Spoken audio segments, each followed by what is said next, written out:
Hi, I'm Whoopi Goldberg, and we're in New York City today for a very special occasion. Now, how special is it? Well, it's not every day that you can get William Shatner, Leonard Nimoy, Patrick Stewart, and Jonathan Frakes together at the same time in the same room. And we have managed to gather them together for what we are calling a Star Trek Summit. It's an opportunity to talk about Star Trek and the films and other points of interest, and I'm going to be your host.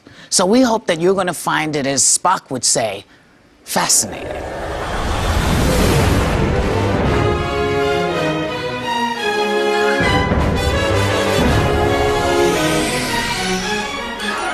Long and prosper. Feature. The line must be drawn here.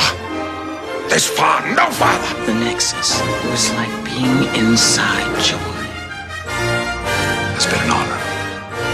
Who am I to argue with the captain of the Enterprise? To family. My friends, we've come home.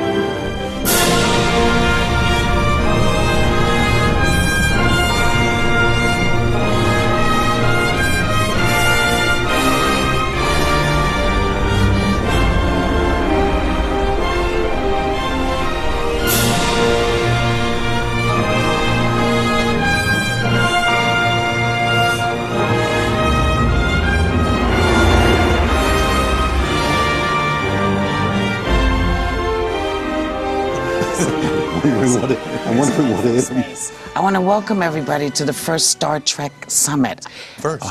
But before we do anything else, have you all ever just sat down and hung out like this before? Is this the first time everybody's been together? No. You guys must have hung out. Well, you looked like you were hanging out. Yeah, we were loose. Loose? And Lenny and I have hung out. We have hung Lenny. out, yeah. And I've hung out with Patrick. Yeah, and we hung out longer than you hung out. If I hung out with you, and I hung out with him, and you hung out with him, then you and I hung out, which means you hung out with him. I've hung out with you, and now I'm hanging out with you. Billy and I have spent some hanging time. Yes. We have. Now, this is the first time I've hung out with you two, though you had a huge part in my life, which I'll get to later on. Really? I want to hear that story told. I've read this story. It is the truth. Tell it now. Yeah, Shall I tell you how I ended up with Star Trek? Yeah. Because when I was a kid growing up, there was never any black people. There were never any black people in the future. Yeah. There were never, when you look at all the sci-fi movies, there were never any black people until Star Trek. Right. And Nichelle Nichols, not only was she stunningly gorgeous, but she was working it. She was the communications officer, and she knew stuff. So years go by, LeVar Burton comes to my house, I'm hanging out. I said, what are you doing? He said, I'm getting ready to do Star Trek. I said, what do you mean Star Trek? He said, they're making a new Star. I said, tell them I want to be on. A year goes by, I hear nothing. I call him, I say, did you tell them? He said, yeah, but they didn't believe me. Because this was when I was still a big star, you know. And they said, they told me, he said, that if you really want to do this, you'll call. So I called. And so they said, let's have lunch. So I went down and I sat with... all the big wigs. No, actually it was just... Rick Berman, Gene Roddenberry. Just Gene and Rick, I think it was. And Gene sat and looked, and he said, well, why? And I said, because you're the only way I knew I was here. So I'd like to be that for somebody else. Yeah. And he said, you're serious? I said, yeah. He said, but it's a TV show. I said, it's the future, man.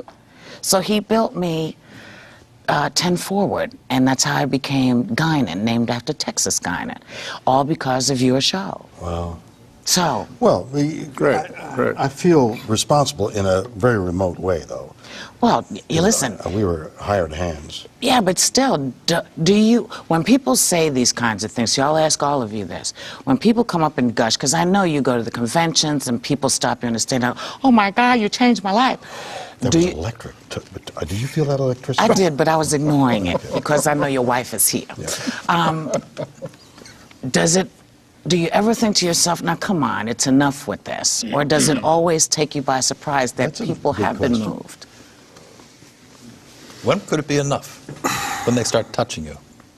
Yeah, inappropriate behavior, inappropriate physical contact is too much, I find. But that's never been your policy. Can you define inappropriate? Well, you know, people want you to sign body parts, for instance. Yeah, yeah. Sometimes I've done that. they're no longer attached. You have done? I've never done signed a body part. No, I won't. You know what? I won't sign money either. I think it's because I'm not an American citizen. I feel if I were to sign a dollar bill, that they might arrest me or take away my green card. You know, so I won't sign money and I won't sign body parts. You may want to reconsider the body parts thing. Why? You've signed body parts, I bet, haven't you, Bill? Seriously, I'm flattered when people say you've affected my life. I'm flattered by it. But there are permutations. I remember an experience I had early on because Spock is the science officer and supposed to have all this amazing scientific knowledge. I was invited to go to Caltech, a major technical institute of learning. And I was introduced to these genius young people, and they're talking their way through their projects, explaining to me what they're doing. And I don't understand a word, not a word about what they're saying, and I'm just nodding sagely. And then finally they finish explaining what they're doing, and then they would say, well, what do you think? You know? And I would wisely say something like, you're on the right track. You know? It can be embarrassing. Yeah. You know? Hoping they wouldn't say what track. I'm hoping they wouldn't say what track was that. Right. Because they're so identified with the character. Yeah. You know. But if you treat the question seriously, I mean, not sort of inappropriate behavior, but however you define that, but what we know to be true, like NASA, in the days when we were doing the show, NASA would be sending up rockets trying to get to the moon, right. And our ratings would go up when the rocket went up. And as our ratings went up, more money was appropriated to NASA because of the popularity of our show.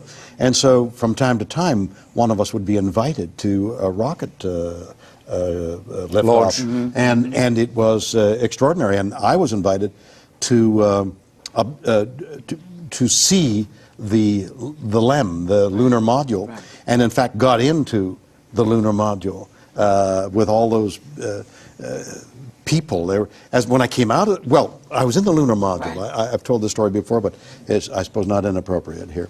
And I was lying down in the hammock where ultimately one of the astronauts maneuvered the craft to the moon, and I'm looking there, and out, right over here, right here, is a lead window, a leaded glass window, so that you could see out. For some reason, they wanted the astronauts to be able to use a sextant or something to shoot the stars. And as I'm looking out at a star field that they were projecting from someplace in the building, the Enterprise shot across.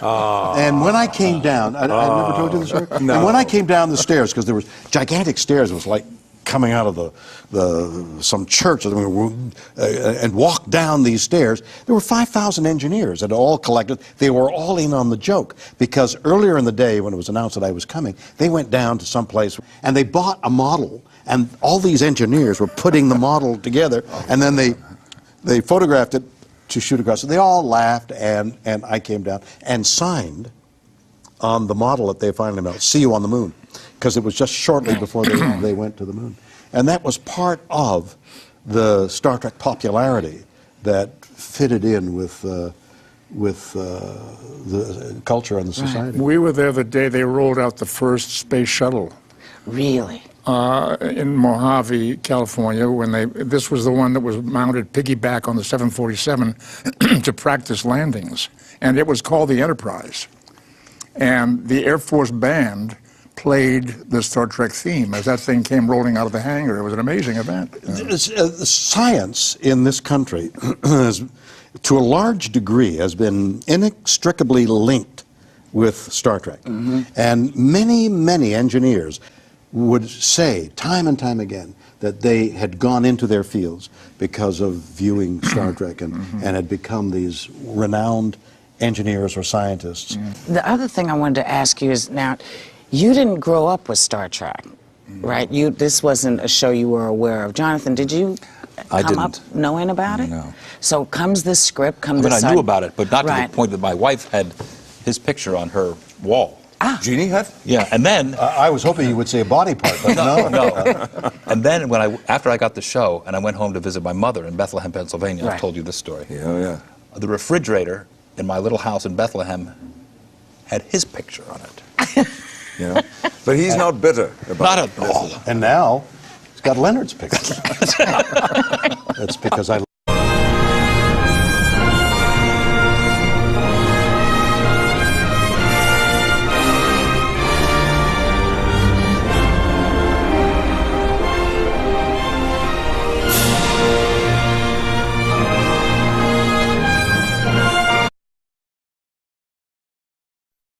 Hi, I'm Whoopi Goldberg, and we're in New York City today for a very special occasion. Now, how special is it? Well, it's not every day that you can get William Shatner, Leonard Nimoy, Patrick Stewart, and Jonathan Frakes together at the same time in the same room.